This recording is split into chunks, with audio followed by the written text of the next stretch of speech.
Welcome back to my channel. আসসালামু আলাইকুম। আশা করি সবাই খুব ভালো আছেন। আজকে আপনাদের রান্না করে দেখাবো গরুর মাংসের রেজালা। কিভাবে খুব সহজে ঘরে বসে বিয়াবাড়ির মতো গরুর মাংসের রেজালা রান্না করতে পারবেন, সেই রেসিপিটি আপনাদের সঙ্গে শেয়ার করছি। গরুর মাংসের রেজালা রান্না করার জন্য প্রথমে এখানে আমি 1 কেজি গরুর মাংস নিয়েছি। মাংসগুলোকে রেগুলার কাট করে কেটে নিয়েছি। প্রথমে মাংসের ভিতরে দিয়ে দিচ্ছি 1 কাপ পরিমাণে পেঁয়াজ কুচি। পেঁয়াজটাকে আমি এরকম বড় বড় করে কেটে নিয়েছি। দিয়ে দিচ্ছি 2 টেবিল চামচ পরিমাণে আদা রসুন বাটা। দিয়ে দিচ্ছি এখানে একটা স্টার মশলা, 1 টুকরা জয়ত্রী আর বড় একটা এলাচ। এগুলোকে দিয়ে দিচ্ছি আস্তা। এটার ঘ্রাণ বের হলে আমি তুলে ফেলে দিব। দিয়ে দিচ্ছি এলাচ, দারচিনি, তেজপাতা আর লবঙ্গ। এখন দিয়ে দিচ্ছি স্বাদ মতো লবণ। দিয়ে দিচ্ছি 1 টেবিল চামচ পরিমাণে লাল মরিচের গুঁড়া। এখন দিয়ে দিচ্ছি হাফ চা চামচ পরিমাণে হলুদের গুঁড়া। দিয়ে দিচ্ছি হাফ চা চামচ পরিমাণে ধনিয়া গুঁড়া, হাফ চা চামচ পরিমাণে জিরার গুঁড়া। দিয়ে দিচ্ছি 1/4 চা চামচ পরিমাণে জয়ফলের গুঁড়া। দিয়ে দিচ্ছি 1 চা চামচ পরিমাণে গরম মশলার গুঁড়া। জয়ফলের গুঁড়াটা আমি হাতে আগে থেকেই বানিয়ে রেখেছি। দিয়ে দিলাম 2 টেবিল চামচ পরিমাণে কাজু বাদাম বাটা। এখন দিয়ে দিচ্ছি হাফ কাপের মতো টক দই। এখন সব কিছু প্রথমে হাত দিয়ে ভালো মতো মেখে নিব।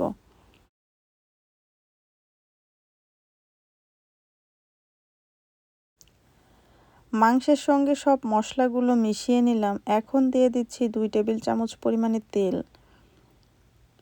গরুর মাংসের ভিতর থেকে অনেকটা তেল বের হয়, এজন্য আমি কম তেল ব্যবহার করেছি। এখন মাংসটাকে আবারও ভালো মতো হাত দিয়ে মেখে নিব। মাংসটা মশলার সঙ্গে ভালো মতো মেখে নিলাম। এই মাংসটাকে এখন আমি আধা ঘন্টার জন্য রেস্টে রেখে দিব। আধা ঘন্টা পরে মাংসটাকে আমি সরাসরি চুলায় বসিয়ে দিলাম। প্রথমে মাংসটাকে কষিয়ে নিব। মাংসটা এমনভাবে কষাতে হবে, কষানোর ভিতরেই যেন 50% সিদ্ধ হয়ে যায়। বেশ কিছুক্ষণ কষিয়ে নেওয়ার পরে মাংসের ভিতর থেকে অনেকটা পানি বেরিয়ে গিয়েছে। এখন মাংসের ভিতরে দিয়ে দিচ্ছি কিছু কিশমিশ।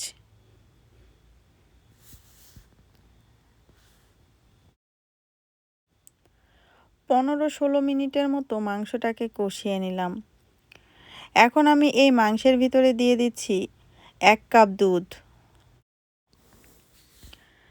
আমি যেসব মশলা ব্যবহার করছি প্রত্যেকটাই মাংসের ভিতরে ব্যবহার করতে হবে, তা না হলে শাহীর আসল স্বাদটা পাওয়া যাবে না। দুধ দিয়ে আরও 7-8 মিনিটের মতো কষিয়ে নিলাম। এখন এর ভিতরে দিয়ে দিচ্ছি হাফ কাপ পরিমাণে পেঁয়াজ বেরেস্তা।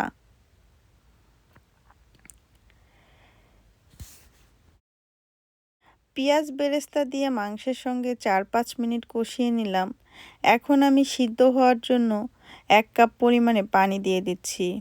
মাংসটা এদিকে 50% সিদ্ধ হয়ে গিয়েছে। একেবারে কম আঁচে মাংসটাকে ঢেকে এখন আমি রান্না করব, যতক্ষণ পর্যন্ত পুরোপুরি সিদ্ধ না হয়। মাংসটাকে আরও 25 মিনিটের মতো ঢেকে রান্না করেছি। মাংসটা পুরোপুরি সিদ্ধ হয়ে গিয়েছে। এখন মাংসের ভিতরে দিয়ে দিচ্ছি 1 টেবিল চামচ পরিমাণে ঘি। ঘি দিয়ে মাংসটাকে ঢাকনা দিয়ে ঢেকে আমি 7-8 মিনিট কম জালে রান্না করে নিব। 7-8 মিনিটের মতো মাংসটাকে কম জালে রান্না করে নিলাম। মাংসটা সম্পূর্ণ হয়ে গিয়েছে। এখন আমি এই মাংসটা আপনাদের কাছ থেকে দেখিয়ে দিচ্ছি কতটা সুন্দর হয়েছে এই মাংস। মাংসটাকে এখন আমি চুলা থেকে নামিয়ে নিলাম। দেখেই বুঝতে পারছেন কতটা ভালো হয়েছে এই মাংস রান্নাটা। আমার ভিডিওটা আপনাদের কাছে কেমন লেগেছে আমাকে কমেন্টস করে জানাতে ভুলবেন না। আমার ভিডিওটা দেখার জন্য আপনাদেরকে অসংখ্য ধন্যবাদ। যারা এখন পর্যন্ত আমার চ্যানেলটি সাবস্ক্রাইব করেননি অবশ্যই সাবস্ক্রাইব করে দিবেন। আপনাদের জন্য নতুন নতুন রেসিপি নিয়ে হাজির হব। আজকে এই পর্যন্ত। সবাই ভালো থাকবেন, আমার জন্য দোয়া করবেন। আল্লাহ হাফেজ।